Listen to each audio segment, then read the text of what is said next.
အဲ့ဒါဆိုရင်အဲ့ဒီဆန္ဒပြတဲ့ပြည်သူတွေကဆန္ဒပြလို့မရလို့လက်နက်ကင်ဆွဲပြီးတော်လှန်တာမှန်တယ်လို့ပြောချင်တာလားကျန်းစွာဆန္ဒပြခွင့်ကိုပိတ်ပင်ခံရတဲ့အခါတချို့လူတွေကတော်လန်ဖို့လက်နက်ကင်တဲ့ဆုံးဖြတ်ချက်ချနိုင်တယ်။ဒါက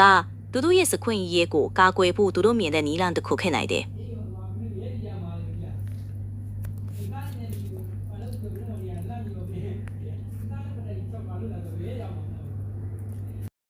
ဒါဆိုရင်ကျွန်တော်တို့လက်နက်ကင်ပြီးတော်လှန်ခဲ့တဲ့လူငယ်တွေကသူတို့ရဲ့လက်ရက်ကတိတ်ကိုမှန်ခဲ့တာပေါ့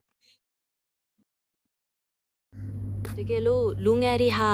သူတို့ရဲ့အခွင့်အရေးကိုအတွက်တိုက်ပွဲဝင်ဖို့ဆုံးဖြတ်ခဲ့တယ်ဆိုရင်သူတို့ရဲ့ဆုံးဖြတ်ချက်ဟာသူတို့အခြေအနေပေါ်မူတည်ပြီးမှန်တယ်လို့သူတို့ယူဆနိုင်တယ်။လူတဦးချင်းစီမှာကိုယ်ပိုင်ဆုံးဖြတ်ချက်6ပိုင်ခွင့်ရှိပါတယ်။